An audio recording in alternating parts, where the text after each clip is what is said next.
अस्सलामुअलैकुम रहमतुल्लाहि व बरकातुहू। मुसलमानों के ख़िलाफ़ बेवजह नफ़रत को बढ़ावा देना अब एक आम बात हो गई है। ये बात भी सही है कि बहुसंख्यक समाज का हर आदमी मुस्लिम मुखालिफ नहीं है, लेकिन इस बात से भी इनकार नहीं किया जा सकता है कि बहुसंख्यक समाज का एक बहुत बड़ा तबका मुसलमानों के ख़िलाफ़ नफ़रत को हवा देने में सबसे आगे है। बहुसंख्यक समाज मुसलमानों से नफ़रत का शिकार है। यह बात इतनी ज़्यादा तकलीफ़ दे नहीं है जितनी तकलीफ़ इस बात से होती है कि हुकूमत और हुकूमती इदारे भी मुसलमानों के ख़िलाफ़ नफ़रत को दूर करने के बजाय मज़ीद नफ़रत को ही हवा देने का काम करते हैं।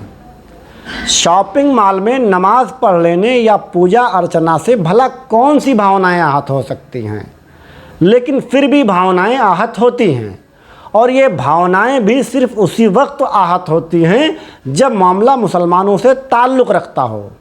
हालांकि मुल्क का मुसलमान हर मुमकिन इस कोशिश में है कि मुल्क का भाईचारा और अमन व अमान कायम रहे। अगर यकीन नहीं है तो यह मुँह बोलती तस्वीरें देख लीजिए, शायद मुझसे बेहतर ये तस्वीरें आपको समझा सकें। इसके बरखिलाफ़ बहुसंख्यक समाज का एक तबका मुसलमानों के ख़िलाफ़ लगातार नफ़रत को हवा दे रहा है, जबकि दूसरा तबका खामोश तमाशा देख रहा है। आपको याद होगा कि अभी कुछ दिनों पहले प्रयागराज रेलवे स्टेशन पर मदरसे के स्टूडेंट्स और टीचर को शक की बुनियाद पर ट्रेन से उतारकर बंदी बना लिया गया। इस दरमियान नमाज का वक्त होने पर मदरसे के टीचर और स्टूडेंट ने वहीं स्टेशन परिसर में ही नमाज अदा कर ली। फिर क्या था, वीडियो बनाकर वायरल कर दिया गया। पब्लिक पैलेस में नमाज पढ़ने पर मेन स्ट्रीम मीडिया ने खूब हंगामा आराई की। पुलिस, इंतज़ामिया और हुकूमत की ये बात भी दुरुस्त है कि ऐसी जगह पूजा अर्चना नहीं होनी चाहिए जहां आवाम को दुश्वारियों का सामना करना पड़े, लेकिन यह बात किसी एक धर्म विशेष के साथ ख़ास नहीं होना चाहिए। कानून सबके लिए बराबर है, लेकिन इसके बरखिलाफ़ एक धर्म विशेष को जानबूझकर निशाना बनाया जा रहा है। इसलिए मेरा मानना है कि मुसलमानों के ख़िलाफ़ ये एक प्री प्लान एजेंडे के तहत किया जा रहा है और ये सब हुकूमत की मंशा पर हो रहा है।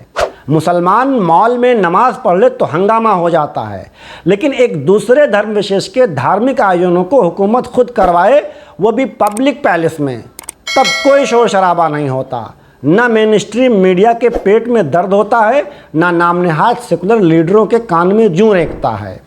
अगर यकीन नहीं है तो आप खुद देख लें। ये तस्वीरें देखिए और बताइए कि क्या ये हुकूमत की तरफ से एक धर्म विशेष पर की जाने वाली मेहरबानियां मुल्क के दूसरे धार्मिक कम्युनिटी के साथ डिस्क्रिमिनेशन नहीं है। बरसाइए कांवड़ियों पर फूल, किसने रोका है? लेकिन मुसलमानों के साथ दोहरा सलूक क्यों? मुसलमान पब्लिक पैलेस में नमाज पढ़ ले तो जेल भेज दिया जाता है, और बहुसंख्यक समाज अपने धार्मिक आयोजन पब्लिक पैलेस में करे तो हेलीकॉप्टर से फूल बरसाए जाते हैं। ये कहाँ का इंसाफ है? क्या इसी को कहते हैं सबका साथ सबका विकास? क्या यही है राम राज्य की परिभाषा?